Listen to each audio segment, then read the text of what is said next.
സ്തോത്രം സ്തോത്രം സ്തോത്രം. കർത്താവിൻ്റെ ധന്യനാമം വാഴ്ത്തപ്പെടുമാറാകട്ടെ.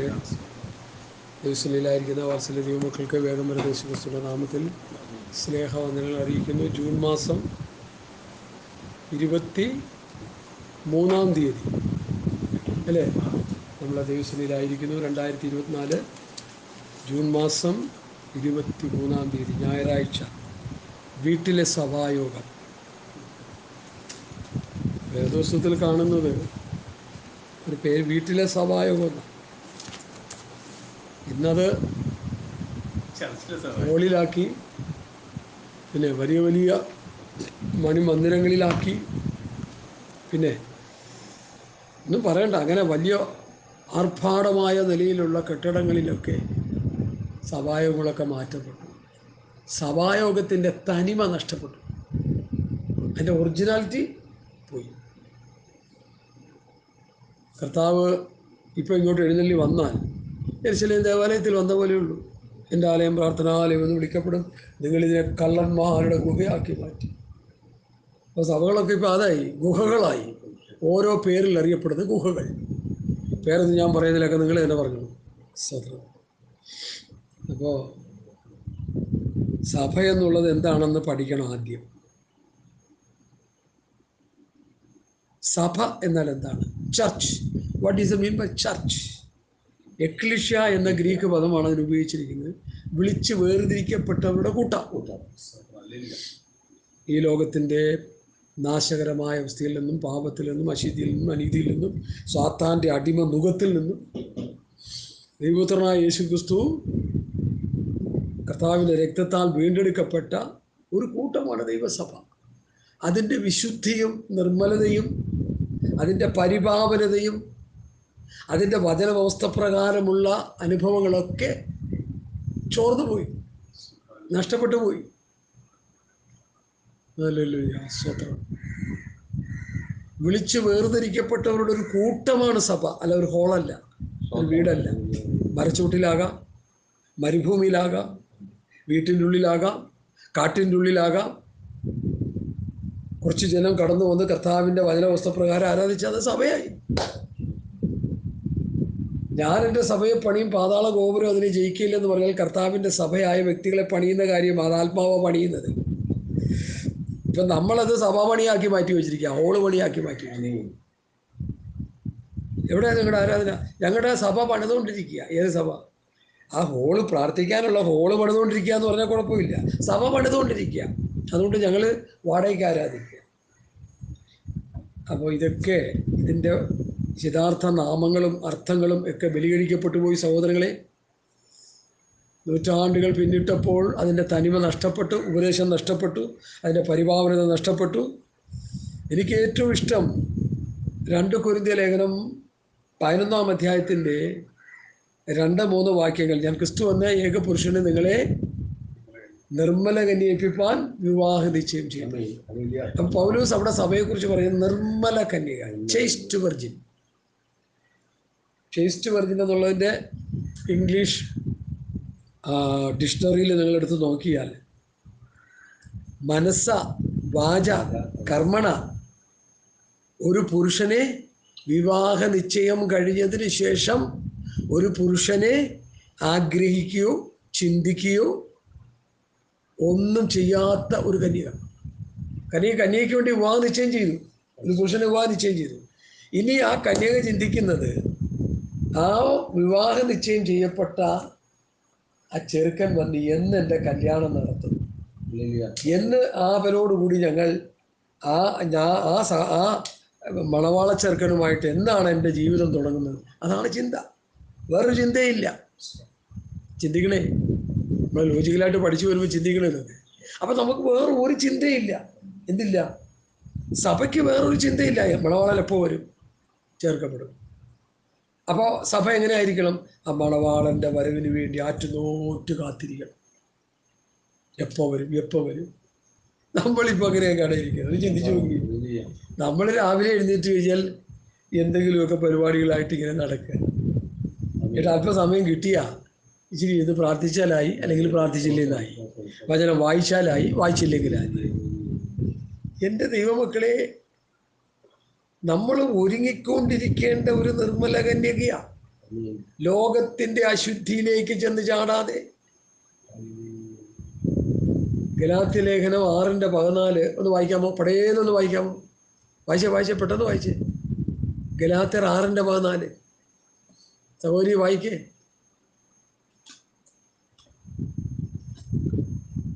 ആരെടുക്കുന്നു വെച്ചാൽ ആരാദ്യം വായിക്കേ. അത് ഞാൻ വായിക്കണോ? ഇത്രയും സമയം പോയി, നമുക്ക് ഇത്ര സമയം നഷ്ടമായി പോയി. നമ്മുടെ കർത്താവായ യേശുക്രിസ്തുവിന്റെ ക്രൂശിലല്ലാതെ പ്രശംസിപ്പാനിടവരുത്. അവനാൽ ലോകം എനിക്കും ഞാൻ ലോകത്തിന് ക്രൂശിക്കപ്പെട്ടിരിക്കുന്നു. നമ്മൾ ലോകത്തിന് ക്രൂശിക്കപ്പെട്ടവരാ. ലോകം നമുക്ക് ക്രൂശിക്കപ്പെട്ടവരാ. അവനാൽ ലോകം എനിക്കും ഞാൻ ലോകത്തിന്. അപ്പം നമ്മൾ ലോകത്തിലേക്ക് പോകാൻ പാടില്ല, ലോകം നമ്മളിലേക്ക് വരാൻ പാടില്ല. എന്നാലേ കന്യക വഷളാകാതിരിക്കത്തുള്ളൂ. ലോകത്തിലേക്ക് ഇറങ്ങിയാൽ എന്ത് പറ്റും? കന്യക വഷളാണ്. ഒരു കല്യാണ നിശ്ചയം കഴിഞ്ഞൊരു പെൺകുട്ടി ഒരാഴ്ച കഴിഞ്ഞപ്പോൾ തൻ്റെ പഴയ ലവറുമായിട്ട് ഒളിച്ചോടി. സങ്കല്പിക്കുക, ആ മണവാള ചെറുക്കൻ, കല്യാണ നിശ്ചയം കഴിഞ്ഞ ചെറുക്കൻ ഇത് കേട്ടു. ഇപ്പോൾ ഈ സോഷ്യൽ മീഡിയ ഉള്ളതുകൊണ്ട് 10 മിനിറ്റിനുള്ളിൽ കേട്ടു. 10 മിനിറ്റ് വേണ്ട, 5 മിനിറ്റിനുള്ളിൽ കേട്ടു. എടാ ചെറുക്കൻ, എടാ ചങ്ങാതി, നീ കല്യാണ നിശ്ചയം കഴിച്ച് നമ്മളവിടെ പോയി ബിരിയാണിയൊക്കെ തിന്നല്ലോ, സംഗതി ആള് വേറെ ആൾ കൊണ്ടുപോയല്ലോ. അയ്യോ അങ്ങനെയാണോ? ആ ശരി. അവിടെ അവൻ വന്നു, വീട്ടിൽ വരുന്നു, അമ്മയോട്ടൊക്കെ സംസാരിക്കുന്നു. ഒരു കാര്യം ചെയ്യപ്പാ, അങ്ങനെ ഒരു വിവാഹ നിശ്ചയം കഴിഞ്ഞതായിട്ട് നമ്മൾ എന്ത് ചെയ്യണ്ട, ചിന്തിക്കുക പോലും വേണ്ട. ഇനി നമുക്ക് അവരുമായിട്ട് യാതൊരു ബന്ധമില്ല. കാരണം എന്താ? കന്യക വഷളായി. വിവാഹ നിശ്ചയം, ആ നിശ്ചയത്തിൽ നിന്ന് നമ്മൾ എന്ത് ചെയ്തു? വ്യതിചലിച്ചു പോയി, വ്യവസ്ഥ തെറ്റിച്ചു. ഇനി ആ മണവാളൻ ഒരിക്കലും കഴിക്കത്തില്ല. അതുപോലെ സഭയിൽ നമ്മൾ വിചാരിച്ചിരിക്കുന്ന എല്ലാവരെയും കൂടി കർത്താവ് വന്ന് വേളി കഴിച്ചുകൊണ്ട് പോകും. നല്ല കഥയായി പറഞ്ഞുകൊണ്ടിരിക്കുന്ന ഞാനും നിങ്ങളെല്ലാവരും. ദൈവം ഒരു വ്യവസ്ഥ വച്ചിട്ടുണ്ട്. മണവാളൻ വരുമ്പോൾ മണവാട്ടി ആയിരിക്കേണ്ട ഒരുക്കം പൂർത്തീകരിച്ച് ആത്മീക സൗന്ദര്യവതിയായി യേശുക്രിസ്തുവിൻ്റെ പട്ടമഹർഷിയായി ചേർക്കപ്പെടേണ്ട ഈ കന്യക ആത്മീയ ആഭരണങ്ങളാൽ അണിയപ്പെട്ടവളായി. സ്വത്രം. അതാണ് പണ്ട് നമ്മൾ ചിന്തിച്ചുകൊണ്ട് 45-ാം സങ്കീർത്തനം നമ്മളെടുത്ത് പഠിക്കുമായിരുന്നു. 45-ാം സങ്കീർത്തനമൊന്നും ഇപ്പോൾ കല്യാണത്തിനൊക്കെ തലനരച്ചവരുണ്ടെങ്കിൽ വായിച്ചാലായി. തലനരച്ചവരില്ലല്ലോ തോമയില്ലേ. നരച്ച പ്രായമായവളാണെങ്കിലും നരയ്ക്കുന്നതായിട്ട് തോന്നത്തില്ല. കാരണം എല്ലാവരുടെയും തല കറുത്തിരിക്കുക. കാരണം എന്താ? 10 മുടി കറുത്തെന്ന് പറയാൻ ആൾക്കാർക്ക് മനസ്സില്ല. അതുപോലെ കാലം വന്നെത്തിയിരിക്കുന്നത്. ഞാൻ പറഞ്ഞത് നിങ്ങൾ ക്ഷമിക്കുക. കർത്താവിൻ്റെ വചനത്തിൽ ഇങ്ങനെ പറയുന്നു, അല്ലയോ കുമാരി കേൾക്കുക, ചെവി ചായ്ക്കുക. 10 മുതൽ 45 മുതൽ. അല്ലയോ കുമാരി കേൾക്കുക, ചെവി ചായ്ക്കുക. അടുത്തേ, സ്തോത്രം സ്തോത്രം സ്തോത്രം സ്തോത്രം. സ്വജനത്തെയും നിന്റെ പിതൃഭവനത്തെയും മറക്കുക. അപ്പോൾ രാജാവ് നിന്റെ സൗന്ദര്യത്തെ ആഗ്രഹിക്കും. അവൻ നിന്റെ നാഥനല്ലോ, നീ അവനെ നമസ്കരിച്ചുകൊള്ളു. അപ്പോൾ ഈ കുമാരിയായ, ഈ കന്യകയായ സഭ ചെയ്യേണ്ടത് എന്താണ്? സ്വജനത്തെയും പിതൃഭവനത്തെയും മറക്കാം. ഉപേക്ഷിച്ച് കളയാനല്ല, ബന്ധമൊക്കെ കെട്ടിപ്പിടിച്ച് വെച്ചുകൊണ്ടിരിക്കാതെ. നമുക്കറിയാം ഒരു സഹോദരനല്ലേ, ഭാര്യയും ഭർത്താവും കഴിഞ്ഞിട്ടേ ഉള്ളൂ ബാക്കി കാര്യം. അല്ല, ഭാര്യയും മക്കളും കഴിഞ്ഞിട്ടേ ഉള്ളൂ ഒരു കാര്യം. ഞാൻ നേരെ തിരിച്ചാ. ഭാര്യയും മക്കളും ഒക്കെ നമ്മൾ ഈ വചനവസ്ഥ അനുസരിച്ച് ജീവിക്കുന്നെങ്കിൽ അവരുമായിട്ട് നമുക്ക് കൂട്ടായ്മ, ഇല്ലെങ്കിൽ ജഡത്തിലുള്ള കൂട്ടായ്മയുള്ളൂ, ആത്മീയ കൂട്ടായ്മയില്ല. മനസ്സിലാകുന്നില്ലേ? ജഡത്തിൽ നിങ്ങൾക്ക് ഇടപെടാം, സംസാരിക്കാനോ കാര്യമൊക്കെ ചെയ്യാം, പക്ഷേ ആത്മീയ കൂട്ടായ്മയില്ല. എന്താ കാര്യം? കർത്താവുമായിട്ടുള്ള ബന്ധത്തിൽ ദൈവവചന വസ്തുപ്രകാരമായിട്ടുള്ള ജീവിതമായിട്ട് മുമ്പോട്ട് വരുന്നില്ലെങ്കിൽ അതാ അതിൻ്റെ കാര്യം. സ്വജനത്തെയും പിതൃഭവനത്തെയും മറക്കുക. അപ്പോൾ രാജാവ് നിന്റെ സൗന്ദര്യത്തെ ആഗ്രഹിക്കും. ഹല്ലേലൂയ. അന്തഃപുരത്തിലെ രാജകുമാരി ശോഭ പരിപൂർണയാകുന്നു. സഭയെക്കുറിച്ച് പറയുന്ന ഇത്. അവളുടെ വസ്ത്രം പൊൻകസ കൊണ്ടുള്ളത്. അവളെ ചിത്രത്തൈലുള്ള വസ്ത്രം ധരിപ്പിച്ച് രാജസനിൽ കൊണ്ടുവരും. അവളുടെ തോഴിമാരായി കൂടെ നടക്കുന്ന കന്യകമാരെയും നിന്റെ അടുക്കൽ കൊണ്ടുവരും. കർത്താവിൻ്റെ അടുക്കൽ സഭ ചേർക്കപ്പെടുന്ന കാര്യമാണ് ഇത്. ചിത്രത്തൈലുള്ള വസ്ത്രം എന്ന് പറഞ്ഞാൽ നീതി ചെയ്ത് നമ്മൾ നെയ്തുണ്ടാക്കുന്ന നീതിയിൻ വസ്ത്രം, രക്ഷാവസ്ത്രം, നീതിയിൻ വസ്ത്രം, ഉത്സവ വസ്ത്രം, ഒത്തിരി വസ്ത്രങ്ങളെക്കുറിച്ച് പുസ്തകം പറയുന്നുണ്ട്. ഇങ്ങോട്ടൊന്നും പോകാൻ സമയമില്ല. അപ്പോൾ അവൾ സ്വയം നെയ്തുണ്ടാക്കുന്ന വസ്ത്രം, നീതി ചെയ്ത് വിശുദ്ധീകരണം പ്രാപിച്ച് കർത്താവിൻ്റെ വരവിന് വേണ്ടി ഒരുങ്ങാനുള്ള ഒരുക്കമായ നീതിയുടെ വസ്ത്രം. അവളെ ചിത്രത്തൈലുള്ള വസ്ത്രം ധരിപ്പിച്ച് കൊണ്ടുപോയി. ചിത്രത്തൈലുള്ള വസ്ത്രം സ്വയം നെയ്തെടുക്കുന്നതാ. നീതിപ്രവൃത്തികൾ ചെയ്ത് ദൈവസന്നിധിയിൽ ഒരുങ്ങുന്ന ഒരു അനുഭവത്തെ ഈ വാക്യം വെളിപ്പെടുത്തുന്നത്. അവിടെ തോഴിമാരായി കൂടി നടക്കുന്ന കന്യകമാരെ ഇതിൻ്റെ അടുക്കൽ കൊണ്ടുവരും. സന്തോഷത്തോടും ഉല്ലാസത്തോടു കൂടി അവരെ കൊണ്ടുവരും. അവർ രാജമന്ദിരത്തിൽ പ്രവേശിക്കും. കണ്ടോ വാക്യങ്ങളൊന്ന് ശ്രദ്ധിച്ചേ. ഹല്ലേലൂയ. ദൈവമക്കളെ 10, 13, 14, 15 വാക്യങ്ങൾ മറ്റൊക്കെ ഞാനങ്ങ് വിടുക. 45 ഇരുന്ന് വായിച്ച് ധ്യാനിച്ചോണേ. പുതിയ നിയമസഭയുടെ ഒരുക്കത്തെക്കുറിച്ച് സങ്കീർത്തനത്തിൽ കോരകപുത്രന്മാർ അപ്പന്മാർ ദൈവശിക്ഷയേറ്റ് ഭൂമി വായു പിളർന്ന് വിഴുങ്ങിപ്പോയപ്പോൾ മക്കൾ ദൈവപക്ഷം നിന്നുകൊണ്ട് ദൈവത്തെ ആരാധിച്ച് സൈന്യങ്ങളുടെ ദൈവമായ യഹോവേ തിരുനിവാസം എത്ര മനോഹരമെന്ന് അവർ പാടി ദൈവത്തെ ആരാധിച്ച് അവർ ആത്മാവിൽ പുതിയ നിയമസഭയെക്കുറിച്ച് എഴുതി വെച്ചിരിക്കുക. 45 സങ്കീർത്തനം. അങ്ങനെ പഴയ നിയമത്തിൽ എല്ലായിടത്തും നമ്മൾ നോക്കുമ്പോൾ ഈ പുതിയ നിയമസഭയെക്കുറിച്ചുള്ള പരാമർശങ്ങൾ കാണാൻ കഴിയും. അത് വേണ്ട രീതിയിൽ ഗ്രഹിച്ച് ആത്മാവിൽ ഗ്രഹിച്ച് അത് വിവേചിക്കണം. ഇല്ലെങ്കിൽ പാളിപ്പോകും. സ്വത്രം. ഉത്തമഗീതത്തിൻ്റെ പുസ്തകം ഞങ്ങൾ മുമ്പ് പറഞ്ഞ പോലെ ഉത്തമഗീതത്തിൻ്റെ പുസ്തകം ഉത്തമന്മാർക്ക് ഉത്തമമാണ്. അല്ലാത്തവർ വ്യാഖ്യാനിച്ചാൽ എന്ത് പറ്റും? അത് തെറ്റിലേക്ക് പോകേണ്ടി വരും. അതുകൊണ്ട് നാം നിർമ്മല കന്യകയാണ്, നാം ഒരുങ്ങിയിരിക്കേണ്ടവരാണ് എന്നുള്ള യാഥാർത്ഥ്യം നമ്മൾ വിട്ടുകളയരുത്. ഇനി മുഖോറ് പറഞ്ഞ സമയം കളയാൻ നമ്മുടെ മുമ്പിലില്ല. 1-2 കാര്യങ്ങളോട് സൂചിപ്പിച്ചിട്ട് ഞാൻ മുൻപോട്ട് പോകാം. ഇസ്രായേലുമായിട്ടുള്ള യുദ്ധം നടക്കുന്നത് നമ്മൾ കണ്ടുകൊണ്ടിരിക്കുക. ഈ യുദ്ധം അതിൻ്റെ മൂർധന്യമായ അവസ്ഥയിലേക്ക് വന്നുകൊണ്ടിരിക്കുക. പലസ്തീൻ മുഴുവൻ തകർന്നു കഴിഞ്ഞു. ഹാമാസ് മുഴുവൻ ഹാമാസ് തകർന്നെന്ന് പറഞ്ഞാൽ ഹാമാസിൻ്റെ നല്ല ശക്തമായ പോരാളികളും ലീഡർമാരാരും പലസ്തീനിലില്ല. അവരെല്ലാം സ്ഥലം വിട്ടു. അവരെല്ലാം മറ്റ് അറബ് രാജ്യങ്ങളിൽ അഭയം പ്രാപിച്ചു. അതുകൊണ്ടാണ് ഇസ്രയേലിലെ ഒരു കമാൻഡർ പറഞ്ഞത് ഹാമാസിനെ നമുക്ക് തോൽപ്പിക്കാൻ കഴിയത്തില്ല. അവർ പോയി. അവരിനി കുറച്ച് കഴിയുമ്പോൾ പിന്നെയും വരും വലിഞ്ഞു കയറി. മനസ്സിലായോ? പ്രശ്നം ഉണ്ടാക്കാൻ. അപ്പോൾ അതുകൊണ്ട് പിശാച് ഭരിക്കുന്ന ഈ ലോകത്ത് ഒരിക്കലും ഒരു ഗുണവും വരത്തില്ല. യേശുക്രിസ്തു 1000 ആണ്ട് വാഴ്ചയ്ക്ക് വേണ്ടി കൈതൊടാതെ പറഞ്ഞു വരുന്ന കല്ല് എന്ന അവസ്ഥയിൽ ദാനിയേൽ പ്രവാചകൻ്റെ പുസ്തകം ഞാൻ പഠിച്ചുകൊണ്ടിരിക്കുക. ആ കൈതൊടാതെ പറഞ്ഞു വരുന്ന കല്ല് ഈ ഭൂമിയെ വന്ന് ഭരിക്കുമ്പോൾ മാത്രമേ ഈ ഭൂമിക്ക് സ്വസ്ഥതയും സമാധാനം കിട്ടത്തുള്ളൂ. അതുപോലെ ഒരു സ്വസ്ഥതയും കാണത്തില്ല, ഒരു സമാധാനവും കാണത്തില്ല. യേശുക്രിസ്തുവിൻ്റെ മരണം വരുമ്പോൾ മരണത്തെ കൊതിക്കും, മരണത്തിന് വേണ്ടി ആഗ്രഹിക്കും, മരണത്തിന് വേണ്ടി താല്പര്യപ്പെടുന്ന കാലമായിരിക്കും യേശുക്രിസ്തുവിൻ്റെ കാലം. മരണത്തിന് വേണ്ടി കൊതിക്കും, മരണത്തെ കൊതിക്കുന്ന, മരണത്തെ ആഗ്രഹിക്കുന്ന കിരാത ഭരണം സഭയെടുക്കപ്പെട്ടാൽ നടക്കാൻ പോവുകയാണ്. ഇപ്പോൾ നടന്നേക്കുന്ന ഒരു സംഭവം കൂടി ഞാൻ പറഞ്ഞുകൊണ്ട് വചനത്തിലേക്ക് വരാം. ആനുകാലിക സംഭവങ്ങൾ നമ്മൾ വിലയിരുത്തണമല്ലോ, പഠിക്കണമല്ലോ. ഈ ഇസ്രയേലിനെ എപ്പോഴും ഉപദ്രവിച്ചുകൊണ്ടിരിക്കുന്ന ഒരു രാജ്യമാണ് ഇറാന്, ഈ ലബനോൻ, സിറിയ, ഇങ്ങനെയുള്ള ചില അറബ് രാജ്യങ്ങൾ എപ്പോഴും ഉപദ്രവിച്ചുകൊണ്ട്. അതിൽ ഹിസ്ബുള്ള എന്ന് പറഞ്ഞൊരു വർഗം എപ്പോഴും ഉപദ്രവിച്ചുകൊണ്ടിരിക്കുക. ഹമാസിനേക്കാൾ ശക്തന്മാരാണ് അവർ. പക്ഷെ ഇപ്പോൾ ഇസ്രായേൽ ഒരു തീരുമാനമെടുത്തേക്കുന്നത് ഹിസ്ബുള്ളയെ ഒതുക്കാൻ വേണ്ടി ലെബനോനിൽ കയറി അടിക്കാൻ വേണ്ടി പോവുക. ലെബനോനിലും സിറിയയിലൊക്കെ അതിൻ്റെ പ്രത്യാഘാതങ്ങളുണ്ടാകും. ശക്തമായ ആക്രമണം അഴിച്ചുവിടാൻ പോവുക. അങ്ങനെ ആക്രമണം നടന്നാൽ അതിൻ്റെ പ്രത്യാഘാതം മറ്റു പല രാജ്യങ്ങളും യുദ്ധത്തിൽ ചേരും. അങ്ങനെ ലോകമഹായുദ്ധത്തിലേക്ക് വഴുതി വീഴാനുള്ള സാധ്യതകൾ ഏറെയാണ്. നമ്മളിപ്പോൾ എത്ര കിടന്ന് പ്രാർത്ഥിച്ചാലും പ്രാർത്ഥിച്ചില്ലെങ്കിലും ആ സമയമാകുമ്പോൾ അതൊക്കെ നടന്നിരിക്കും. അതുകൊണ്ട് നമ്മളത് ശ്രദ്ധിക്കേണ്ട. കർത്താവിൻ്റെ വരവിന് വേണ്ടി നമ്മൾ ഒരുങ്ങുക. ലോകത്തിൽ ഒരു വലിയ യുദ്ധം നടന്നാൽ താങ്ങാൻ പറ്റത്തില്ല. ഇന്ത്യ സ്വാതന്ത്ര്യം കിട്ടിയിട്ട് എത്ര വർഷങ്ങളായി? 1947. ഇപ്പോൾ എത്രയായി? 100 വർഷം ആകാൻ പോണേ ഉള്ളൂ. ഒരു യുദ്ധം നടന്നാൽ 100 വർഷം പുറകോട്ട് പോകും നമ്മളത് മാത്രമല്ല എല്ലാവരും. അപ്പം അതുകൊണ്ട് അതൊക്കെ വലിയ ദുരന്തങ്ങളായി ഭവിക്കും. ദൈവഹിതം പോലെയൊക്കെ നടക്കട്ടെ. മുല്ലപ്പറിയാൻ പൊട്ടി വന്നാൽ പിന്നെ നമുക്ക് പ്രശ്നങ്ങളൊന്നുമില്ല. നമ്മുടെ കാര്യങ്ങളെല്ലാം ഓക്കെ ആയി. ആരും ഭാരപ്പെടേണ്ട, ആരും ചഞ്ചലപ്പെടേണ്ട. വെള്ളം കുടിച്ചത് ചാകാൻ നമുക്ക്. അപ്പം ഇതെല്ലാം നമ്മുടെ മുമ്പിൽ നിൽക്കുന്ന വെല്ലുവിളികളാണ്.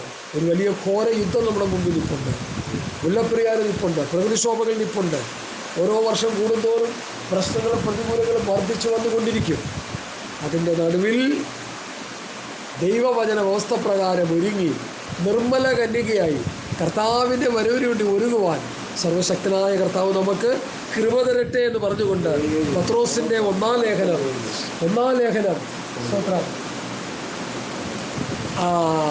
1 മുതൽ 25 വരെയുള്ള വാക്യങ്ങളാണ് നമ്മുടെ പഠന വിഷയം. അതിലേക്ക് നമ്മൾ വരിക. സ്തോത്രം. അപ്പോൾ നമുക്ക് പ്രാർത്ഥനയോടെ ആ പഠനത്തിലേക്ക് നമുക്ക് പോകാം. ഹല്ലേലൂയ, ഹല്ലേലൂയ, ഹല്ലേലൂയ.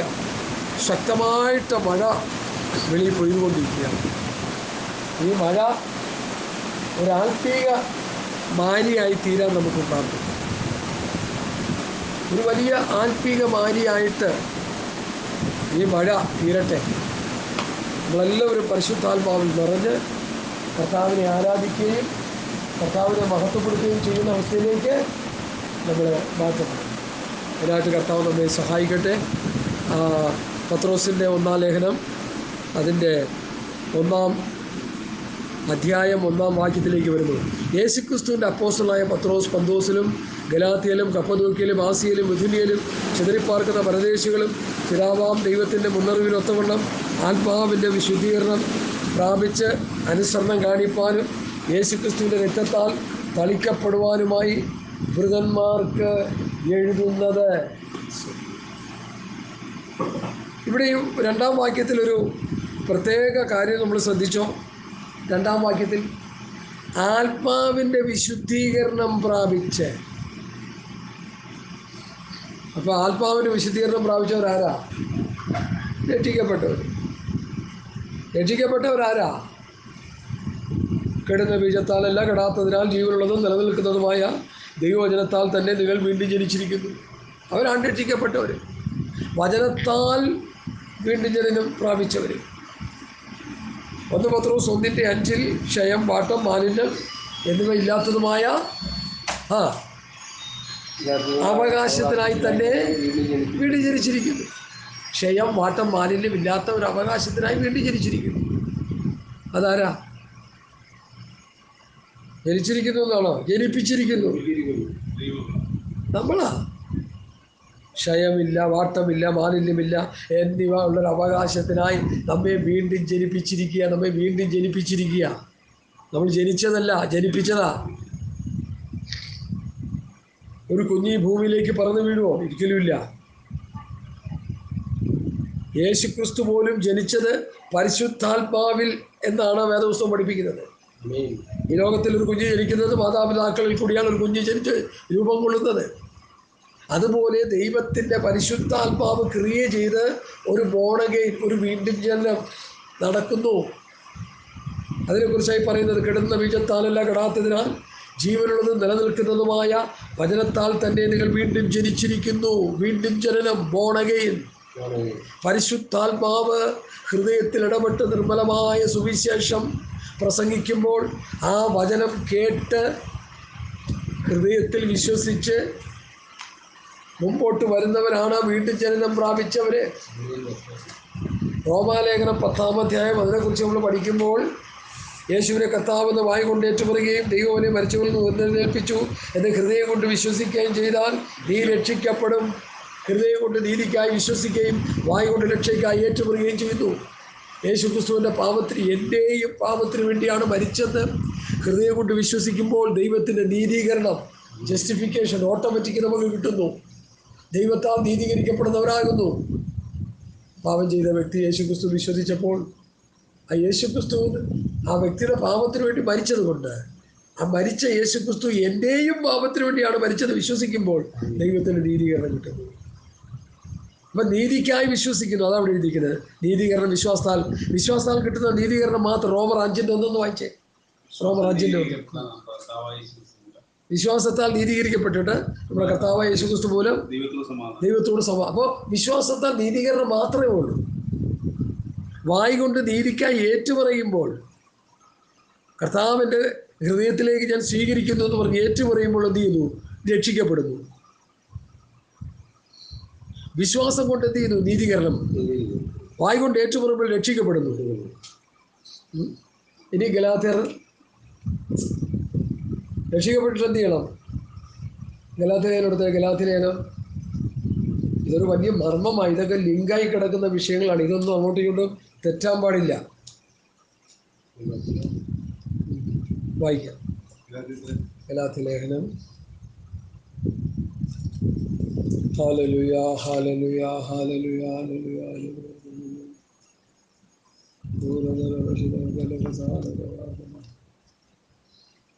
നമ്മൾ അവകാശികളായി മാറുന്നത് എപ്പോഴാണെന്നുള്ളത് ഗലാത്യലേഖനത്തിൽ വ്യക്തമായി പറയുന്നുണ്ട്. ഹല്ലേലൂയ സ്തോത്രം. പരിശുദ്ധാത്മാവിൻ്റെ അഭിഷേകത്താൽ നിറയപ്പെട്ട് കഴിയുമ്പോഴാണ് നമ്മൾ ആരാകുന്നത്? അവകാശിയാകുന്നത്. ഞാൻ വാക്യം എടുത്തു തരാം. അത് വളരെ ഇമ്പോർട്ടൻ്റ് ആയിട്ടുള്ളൊരു വാക്യമാണ്. നമ്മൾ നിസ്സാരമായിട്ട് അതിനെ കാണരുത്. വളരെ പ്രധാനപ്പെട്ടൊരു വാക്യമാണ് ഗലാത്യലേഖനം. ചില വാക്യങ്ങൾ പെട്ടെന്ന് നമുക്ക് അതങ്ങോട്ട് നമ്മുടെ ഹൃദയത്തിൽ ഉണ്ടെന്ന് പറഞ്ഞാലും അതങ്ങോട്ട് കിട്ടത്തില്ല. അതൊക്കെ സാധനം മറച്ചു കളയും. കാരണം അത് വളരെ സീരിയസ് ആയിട്ടുള്ള വാക്യങ്ങളാണ്.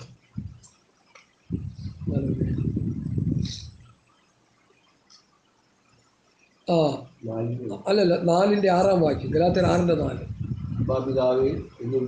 നിങ്ങൾ മക്കളാകൊണ്ട് പകുതി വെച്ച് വായിച്ചാൽ സുപുത്രന്റെ ആത്മാവിനെ അയച്ചു. അങ്ങനെ അപ്പൊ രക്ഷിക്കപ്പെട്ട് സ്നാനപ്പെട്ട് പിതാവിന്റെ പുത്രന്റെ പരിശുദ്ധാത്മാവിന്റെ നാമം സ്നാനപ്പെട്ടാലും ആയില്ല. നിങ്ങൾ സ്നാനപ്പെട്ട് കഴിയുമ്പോഴേ മക്കളാവുള്ളൂ. മക്കളായാൽ പിന്നെ അവരുടെ ക്വാളിറ്റി ഇവിടെ പറയുന്നത് നിങ്ങൾ മക്കളാകൊണ്ട് അപ്പാ പിതാവ് എന്ന് വിളിക്കുന്ന സുപുത്രന്റെ ആത്മാവിനെ ദൈവം നമ്മുടെ ഹൃദയങ്ങളിൽ അയച്ചു. അങ്ങനെ നീ ഇനി ദാസനല്ല, പുത്രനത്രേ. അപ്പൊ പരിശുദ്ധാത്മാഭിഷേകം പ്രാപിച്ചു കഴിയുമ്പോൾ യഥാർത്ഥ ദൈവത്തിന്റെ പുത്രനാകുന്നുള്ളൂ, മകനാകുന്നു. മകനാകുമ്പോഴാണ് എന്ത് കിട്ടുന്നത്? പറ. അവകാശം കിട്ടുന്നത്. പുത്രത്വം അവകാശം. മക്കൾക്കല്ലേ അവകാശം കൊടുക്കുക. ഇപ്പൊ അയലോക്കത്ത് അതിൽ ഒരാൾ വന്നിട്ട് താൻ പാപ്പ എനിക്കൊരു അവകാശം തരണമെന്ന് പറഞ്ഞാൽ എനിക്ക് തരാനൊന്നുമില്ല. വേണമെങ്കിൽ ആ ഫ്രിഡ്ജ് എടുത്തുകൊണ്ട് പോകും, ആ ടി വി എടുത്തുകൊണ്ട് പോകും. അബ്രഹാം തൻ്റെ ദാസിയുടെ മക്കൾക്ക് എന്ത് സമ്മാനങ്ങൾ കൊടുത്തു. ഇസ്ഹാക്കിന് എന്ത് കൊടുത്തു? അവകാശം കൊടുത്തു. അവകാശം കൊടുത്തു. ഈ പ്രോപ്പർ ചാനൽ നമ്മൾ മനസ്സിലാക്കണം. രക്ഷാസ്നാനം, അഭിഷേകം. അഭിഷേകം പ്രാപിച്ചില്ലെങ്കിൽ അവകാശം കിട്ടത്തില്ല. 1 പത്രോസ് 1:5 എന്താ നമ്മൾ വായിച്ചേ? 1 പത്രോസ് 1:5 ക്ഷയം, വാട്ടം, മാലിന്യം എന്നിവയില്ലാത്തതുമായ അവകാശത്തിനായി നമ്മൾ വീണ്ടും ജനിച്ചിരിക്കുന്നു. എന്താ ഈ ക്ഷയം, വാട്ടം, മാലിന്യമില്ലാത്ത? രൂപാന്തര ശരീരം. രൂപാന്തര ശരീരത്തിന് ക്ഷയമില്ല, വാട്ടമില്ല, മാലിന്യമില്ല, മരണമില്ല, കഷ്ടതയില്ല, ദുഃഖമില്ല, കണ്ണുനീരില്ല. എന്നാൽ ഈ ശരീരത്തിന് എന്തുണ്ട്? ഈ പറഞ്ഞതെല്ലാം ഉണ്ട്. മനസ്സിലായോ? അതിനുവേണ്ടിയാണ് ഓടിക്കൊണ്ടിരിക്കുന്നത്. ആത്മാവെന്ന ആദ്യദാനം ലഭിച്ചിരിക്കുന്ന നാമം നമ്മുടെ ശരീരത്തിന്റെ വീണ്ടെടുപ്പിനായ പുത്രത്വത്തിന് കാത്തുകൊണ്ട് ഉള്ളിൽ ഇറങ്ങുന്നു. സ്തോത്രം. പ്രിയമുള്ളവരെ, നാം ഇന്നതായ ഇതുവരെ പ്രത്യക്ഷമായില്ല, ഇന്നതാകുമ്പോൾ ഇതുവരെ പ്രത്യക്ഷമല്ല. അവൻ പ്രത്യക്ഷനാകുമ്പോൾ അവനെ താൻ ഇരിക്കുന്നത് പോലെ തന്നെ കാണുന്നതാകൊണ്ട് അവനോട് സദൃശന്മാരാകും. റോമാലേഖനം 8-ാം 29 വാക്യം എന്താ? 8:29. ഇതൊക്കെ വായിച്ച് പഠിക്കേണ്ട വാക്യങ്ങളാണ് എൻ്റെ ദൈവമക്കളെ. ഈ വാക്യങ്ങളൊക്കെ നമ്മുടെ ഹൃദയത്തിൻ്റെ ഉള്ളിൽ ഇല്ലെങ്കിൽ സാത്താൻ കയറി ഞെരങ്ങും നമ്മുടെ ഉള്ളിൽ. അവൻ മുന്നറിഞ്ഞവരെ തൻ്റെ പുത്രൻ അനേകം സഹോദരന്മാരിൽ ആദ്യജാതനാകേണ്ടതിന് അവൻ്റെ സ്വരൂപത്തോട് അനുരൂപരാകുവാൻ മുൻ നിയമിച്ചിരിക്കുന്നു. നമ്മെ ഈ ഭൂമിയിൽ ദൈവം വിളിച്ച് വേർതിരിച്ച് മുന്നമേ കണ്ടത് എന്തിനാ? അവൻ്റെ പുത്രൻ്റെ സ്വരൂപത്തോട് അനുരൂപരാകണം. അതിനുവേണ്ടി മുൻ നിയമിച്ചതാ. ഇതിനേക്കാൾ ഒരു പദവി ഒരു മനുഷ്യ പുഴുവിന് ലോകത്തിൽ കിട്ടാനില്ല. ഇന്നത്തെ പെന്തക്കോസ്തുകാർക്ക് ഇത് വേണ്ട, കത്തോലിക്കക്കാർക്കും വേണ്ട, CSIക്കാർക്കും വേണ്ട, ഒരു സഭക്കാർക്കും ഇത് വേണ്ട. അവർക്കെല്ലാം അനുഗ്രഹം മതി, നന്മ മതി, വിടുതൽ മതി. പെന്തക്കോസ്തുകാരാണ് ഏറ്റവും മുമ്പിൽ നിൽക്കുന്നത്. വിടുതൽ, വിടുതൽ, വിടുതൽ, വിടുതൽ, വിടുതൽ. എന്ത് വിടുതൽ? പണ്ടൊരു ചെറുപ്പക്കാരൻ മീശ വളയ്ക്കാത്തൊരു ചെറുക്കം കിടന്ന് വിടുതൽ, വിടുതൽ എന്ന് പറഞ്ഞ് പ്രസംഗിച്ചുകൊണ്ടിരിക്കുക. പ്രായമുള്ള എന്നെപ്പോലെ പ്രായമുള്ളൊരു കർത്താവിൻ്റെ ദാസൻ കൊണ്ട് എന്നിട്ട് പറഞ്ഞു, എൻ്റെ പൊന്നു മോനെ, ദൈവം നമ്മെ വിടുവിച്ചു എന്നുള്ള ഒരു അറിവ് നിനക്കുണ്ടോ എന്ന് ചോദിച്ചു. അവൻ ചൂളിപ്പോയി. പാപത്തിൽ നിന്നും, ശാപത്തിൽ നിന്നും, പൈശാചിക അടിമത്വത്തിൽ നിന്നും, പാരമ്പര്യത്തിൽ നിന്നും, ലോകത്തിൻ്റെ എല്ലാവിധ അവസ്ഥകളിൽ നിന്നും തൻ്റെ പുത്രനായ യേശുക്രിസ്തുവിലൂടെ ദൈവം നമ്മെ വിടുവിച്ചു, നമ്മെ ദത്തെടുത്തു, നമ്മെ വീണ്ടെടുത്തു, നമ്മെ പേർ ചൊല്ലി വിളിച്ചു, മക്കളാക്കി, അവകാശികളാക്കി മാറ്റി. ഇനി എന്നാ വിടുതല? ഈ വിടുതൽ വിടുതൽ എന്ന് പറയുന്ന പ്രാസംഗിമാരെ സൂക്ഷിച്ചുകൊള്ളം ഒരു മണ്ണാങ്കട്ടെ അറിഞ്ഞുകൂടാത്തവരാണ് ഈ പറഞ്ഞുകൊണ്ടിരിക്കുന്നത്. വിടുതൽ വിടുതൽ, എന്ത് വിടുതൽ? Deliverance meeting. എന്ത് ഡെലിവറൻസ്?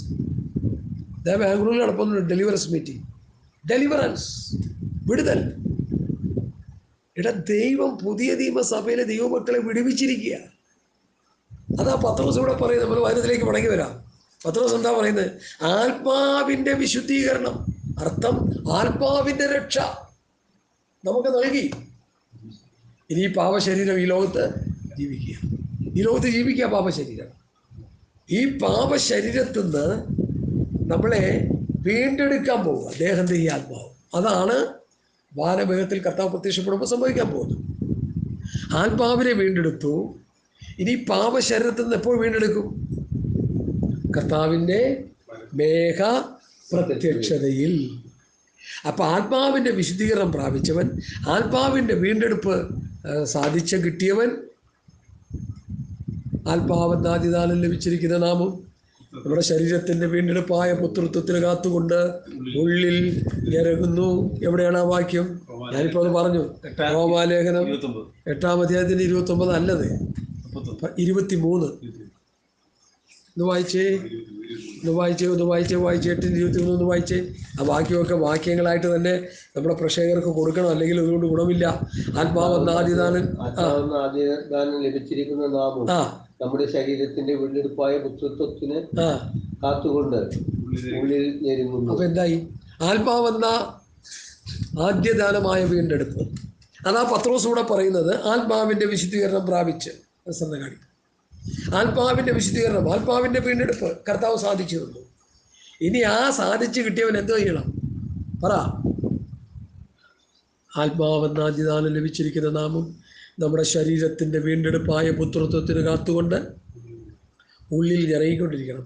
ആത്മീക ഞരക്കം. എന്ത് തിന്നെ, എന്ത് കുടിക്കുക, എന്ത് കൊടുക്കുക എന്നുള്ള ഞരക്കം അല്ലയോ? പെന്തക്കോസ്തുകാർ മുഴുവൻ അങ്ങനെ ആക്കട അവസ്ഥയിൽ കിടക്കുക. കൊച്ചിൻ്റെ ഭാവി എന്ത്, മക്കളുടെ ഭാവി എന്ത്, എന്തായിത്തീരും. ആദിയിലെ രാജ്യം നീതി അന്വേഷിച്ചാൽ ഇതൊക്കെ നിങ്ങൾക്ക് നൽകപ്പെട്ടിരിക്കുന്നു എന്ന് വിശ്വസിക്കാൻ കഴിയാത്ത ഒരു ഗുണം പിടിക്കാത്ത വർഗമായി നമ്മുടെ വിശ്വാസ സമൂഹം ജീർണിച്ചു പോയി, അതപ്പതിച്ചു പോയി. ഇതിനിടയിൽ ചില പ്രിയപ്പെട്ടവരെ വിശ്വാസത്താൽ ശക്തിയോടെ മുമ്പോട്ട് പോകുന്നുണ്ട് ഈ പ്രമാണങ്ങൾ അനുസരിച്ച്. അവർക്കായി ഞാൻ ദൈവത്തിന് സ്തോത്രം ചെയ്യും. അക്കൂട്ടത്തിൽ എന്നെ കേൾക്കുന്ന പ്രേക്ഷകരും ദൈവമക്കളും എല്ലാവരും ആയിക്കൊള്ളാൻ ഞാൻ നിങ്ങളോട് വിനീതമായി അഭ്യർത്ഥിക്കുന്നു. നമ്മൾ ഇന്ന് കാണുന്ന ഈ യാതൊരു ദൈവവുമായിട്ട് ബന്ധമില്ലാത്തൊരു സംഘവുമായിട്ട് നമ്മൾ പോകരുത്. ഞായറാഴ്ച ഒരു പ്രാർത്ഥന, ഇടദിവസം ഒരു പ്രാർത്ഥന, പിന്നെ അത് കഴിഞ്ഞാൽ വേദോസ്ത വായനയില്ല, പ്രാർത്ഥനയുമില്ല, കൂട്ടായ്മയില്ല. 3 നേരം മൂക്കുമുട്ട തിന്നിട്ട് ജഡത്തെ പോഷിപ്പിച്ചുകൊണ്ടിരിക്കുന്ന ഒരു കൂട്ടം ജഡികന്മാരുടെ സംഘമായി ഇന്നത്തെ ആത്മീയഗോളം മാറിക്കഴിഞ്ഞു ഓൾറെഡി. ആത്മീക നേതൃത്വവുമായി കഴിഞ്ഞു. അങ്ങനെ ഞാനും നിങ്ങളും അങ്ങനെ ആകരുത്. നമ്മൾ അതിൽ നിന്ന് വ്യത്യസ്തരായിട്ട് നിൽക്കാനായിട്ട് കർത്താവ് നമ്മെക്കുറിച്ച് ആഗ്രഹിക്കുന്നു. അപ്പോൾ നമ്മുടെ കർത്താവായ യേശുക്രിസ്തുവിൻ്റെ പിതാവാം ദൈവത്തിന് സ്തോത്രം. അവൻ മരിച്ചവരുടെ ഇടയിൽ നിന്ന് യേശുക്രിസ്തുവിൻ്റെ പുനരുദ്ധാനത്താൽ തൻ്റെ കരുണാധിക്യ പ്രകാരം നമ്മെ ജീവനുള്ള പ്രത്യാശയ്ക്കായി. അപ്പം നമ്മുടെ പ്രത്യാശ എങ്ങനെയുള്ള പ്രത്യാശയാണ്? ജീവനുള്ള പ്രത്യാശ. ഈ ജീവനുള്ള പ്രത്യാശ എന്ന് പറഞ്ഞാൽ എന്താ അതുകൊണ്ട് അർത്ഥമാകുന്നത്? വിശ്വാസം, പ്രത്യാശ, സ്നേഹം, ഇവ മൂന്നും ഇതിൽ വലിയ സ്നേഹം. വിശ്വാസം, പ്രത്യാശ, ഇത് മൂന്നും വലിയ കാര്യങ്ങളാണ്, പ്രധാനപ്പെട്ട കാര്യങ്ങളാണ്. 1 കൊരിന്ത്യർ 13:13 ആ വാക്യം പറയുന്നത്. വിശ്വാസം, പ്രത്യാശ, സ്നേഹം, ഈ മൂന്നും വലുതാണ്. ഇതിൽ വലിയ സ്നേഹമാണ്, ദൈവസ്നേഹത്തെക്കുറിച്ച് കാണിക്കുന്നത്. അത് കഴിഞ്ഞ് മറ്റ് 2 കാര്യങ്ങളും ഏറ്റവും പ്രധാനമാണ്. അതിലാണ് വിശ്വാസം, അതിലാണ് പ്രത്യാശ. പ്രത്യാശ പറഞ്ഞാൽ എന്താ? കർത്താവിൻ്റെ വരവ് വേണ്ടി ദൈവവചന വാഗ്ദത്ത പ്രകാരം പ്രത്യാശയോടെ കാത്തിരിക്കുന്നു. പ്രത്യാശ ഉണ്ടെങ്കിലേ കർത്താവിൻ്റെ ഒരു കാത്തിരിക്കാൻ പറ്റത്തുള്ളൂ. പ്രത്യാശ എങ്ങനെ വരും? എങ്ങനെ ഉരുത്തിരിഞ്ഞ് വരും? ഒന്ന് പറഞ്ഞേ, ആരെങ്കിലും ഒന്ന് പറഞ്ഞേ, ഈ പ്രത്യാശ എങ്ങനെ ഉരുത്തിരിഞ്ഞ് വരുന്നേ? കഷ്ടത സഹിഷ്ണുതയും, സഹിഷ്ണുത സിദ്ധതയും, സിദ്ധത പ്രത്യാശയും ഉളവാക്കുന്നു എന്നറിഞ്ഞ് കഷ്ടങ്ങളിലും പ്രശംസിക്കുന്നു. കഷ്ടങ്ങളിൽ പ്രശംസിക്കുന്നവർക്കാണ് പ്രത്യാശയുള്ളത്. 3 നേരം മൂക്കുമുട്ട തിന്നണം, കഷ്ടത പാടില്ല, ബുദ്ധിമുട്ട് പാടില്ല, ഞെരുക്കം പാടില്ല, രോഗം പാടില്ല, പ്രയാസങ്ങൾ പാടില്ല, പോരാട്ടം പാടില്ല. ഇടപാട് തീർന്നു നമ്മുടെ അതെ സഹോദര. കഷ്ടതയിലൂടെ പോയിട്ടാണ് പ്രത്യാശയുടെ നങ്കൂരത്തെത്തുന്നത്. റോമാലേഖനം 5-ാം അധ്യായത്തിലെ മനോഹരമായൊരു വാക്യമാണ്, കഷ്ടത സഹിഷ്ണുതയെയും, സഹിഷ്ണുത സിദ്ധതയെയും, സിദ്ധത പ്രത്യാശയും ഉളവാക്കുന്നു എന്നറിഞ്ഞ് നാം കഷ്ടങ്ങളിലും പ്രശംസിക്കുന്നു. 3-ാം വാക്യം. ഈ വാക്യമൊക്കെ ഇന്നത്തെ പെന്തക്കോസ് പാസ്റ്റർമാരും വിശ്വാസികളും ചവിട്ടി തേച്ചിട്ടിരിക്കുക. അതാണ് എബ്രായത്തിൽ പറയുന്നത് ദൈവപുത്രനെ ചവിട്ടിക്കളയാന്ന് പറഞ്ഞാൽ അതിൻ്റെ അർത്ഥം എന്താ? ഈ കാതലായ അനുഭവങ്ങളെ ചവിട്ടി തേച്ച് കളഞ്ഞിരിക്കുക. ഇതുമായിട്ടൊന്നും ആർക്കും ബന്ധമില്ല. കഷ്ടത അനുഭവിക്കാൻ ആൾക്കാർ തയ്യാറല്ല. ആഹാരം കഴിച്ചുകൊണ്ടിരിക്കുമ്പോൾ, നല്ല ആഹാരം കഴിച്ചുകൊണ്ടിരിക്കുമ്പോൾ ഒരു ശകലം കുറച്ച് നാൾ ഒരു പക്ഷേ ഇച്ചിരി ഞെരുക്കം വരുമ്പോൾ എന്തെങ്കിലും നിസ്സാരമായ ആഹാരങ്ങൾ കഴിച്ച് വിശപ്പടക്കാൻ കഴിയുന്നില്ല. പറയും ഞാനിതിപ്പോൾ പഠിച്ചുകൊണ്ടിരിക്കുകയാണ്. ഇപ്പം ഞാനൊരു ഉദാഹരണമായിട്ട് എടുക്കുന്നത്, ഞാൻ ജോസഫച്ചോട് പറയാറുണ്ട്, പലസ്തീൻ നാട്ടിലെ ലക്ഷക്കണക്കിന് ജനം അവരെന്ത് തിന്നുകൊണ്ട് അവിടെ കിടക്കണേ എന്ന് പറഞ്ഞേ. എന്താ അവർ കഴിക്കണേ അവിടെ? ഈ എന്നെ കൊടുക്കുന്ന കഞ്ഞി വലിയ പാത്രത്തിൽ, വലിയ അണ്ടകടാഹം പോലെ വലിയ പാത്രത്തിൽ കല്യാണ വിരുന്നില്ലേ, കല്യാണത്തിന് വേണ്ടി നാട്ടിൻപുറത്ത്, ഇപ്പം അതൊന്നുമില്ല, ഈ ബിരിയാണി ചെമ്പുകാർക്കുണ്ട് വലിയ ചെമ്പ്, ഇവിടെ സ്വർണ്ണക്കടത്ത് നടത്തിയ ചെമ്പില്ലേ, അതുപോലത്തെ വലിയ ചെമ്പ് കൊണ്ടുവന്ന് അതിനെന്ത് ചെയ്യും? അത് തന്നെ കഞ്ഞി വെക്കില്ല. കഞ്ഞി വെച്ചിട്ട് ഇങ്ങനെ വരിയായിട്ട് നിന്ന് നമ്മൾ അതിനേക്കാൾ എത്ര ഭേദം സഹോദരാ സ്വോത്രം. എന്തെങ്കിലും ഉണ്ടല്ലോ കഴിക്കാൻ. കൊച്ചു കുട്ടികൾ പാത്രമായിട്ട് അവിടെ കിടന്ന് തെള്ളുക. പാത്രം എന്താണെന്നറിയാമോ? പെയിന്റ് ഡപ്പ. എനിക്ക് തോന്നുന്നു പണ്ട് ബാത്റൂമിലൊക്കെ ഉപയോഗിച്ചുകൊണ്ടിരുന്ന പാത്രങ്ങളൊക്കെ ആയിരിക്കും എടുത്ത് കഴുകി പറക്കി കൊണ്ടുവന്ന് നിൽക്കുക കഞ്ഞി കുടിക്കാൻ. ഞാനും നിങ്ങളൊക്കെ ആ ഗതികെട്ട അവസ്ഥയിലേക്ക് വരാതിരിക്കുന്നത് എന്തുകൊണ്ടാണെന്നറിയാമോ? ദൈവത്തിൻ്റെ കൃപ, ദൈവത്തിൻ്റെ കരുണ, ദൈവത്തിൻ്റെ ദയ. ചിലരൊക്കെ അങ്ങനെ വന്നാലേ പഠിക്കുള്ളൂ. 3-4 AC-യും ബംഗ്ലാവും ഒക്കെ വെച്ച് സുഖിച്ചുകൊണ്ടിരുന്ന ലക്ഷറി ലൈഫ് സ്റ്റൈൽ ലക്ഷറി അവരാണ് ഈ ബാത്റൂമിലെ പാത്രമായിട്ട് കഞ്ഞിക്ക് നിൽക്കുന്നതെന്ന് ചിന്തിച്ചോളൂ.